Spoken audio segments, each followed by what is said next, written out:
Districts को लेकर, क्योंकि आने वाले विलेज काउंसिल में हमारा क्या प्रिपरेशन होना चाहिए, हमारा आइडियोलॉजी क्या है। और हमने सब अपने लीडर्स को कहा है कि हमारा जो कमिटमेंट है वो कोई नेता के लिए नहीं है, लेकिन अपने त्रिपुरा लैंड, अपने दोफा और अपने ज़मीन के लिए।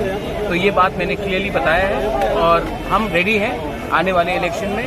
कुछ भी हो जाए, हम लोग छोटा पार्टी हो सकते हैं, लेकिन हमारे पास हिम्मत है और हमारे पास फाइट है अपने त्रिपुरा के लिए फाइट करने। सर कौन सा डिस्ट्रिक्ट लेकर आज सदर, वेस्ट, उन्नकोटी, चोरिलाम, ख्वाई पॉलिटिकल डिस्ट्रिक्ट हम लोग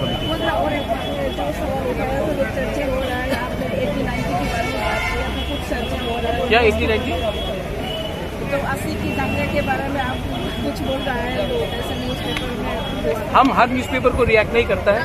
सब लोग जानता है कि हम कम्युनल नहीं है और मैंने कहा कि 80 का दंगा ऐसा नहीं होना चाहिए, मैंने ये बोला है। लेकिन इन लोगों को जो लिखना लिखने दीजिए। मैं त्रिपुरा के वोट से आया हूँ और मैं त्रिपुरा के लिए बात करूँ।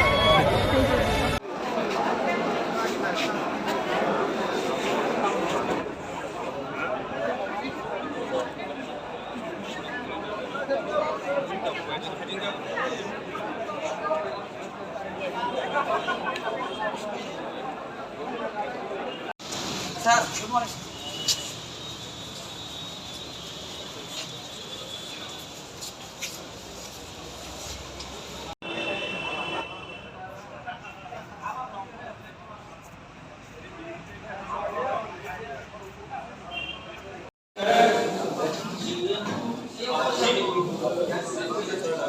CEM तीनटा डिस्ट्रिक्ट नी तीनटा डिस्ट्रिक्ट नी जरा बिल्कुल तो रहा है चीनी तब में एक्टिविटी मेंबर तो मैं बोलने रिक्वेस्ट करेगा।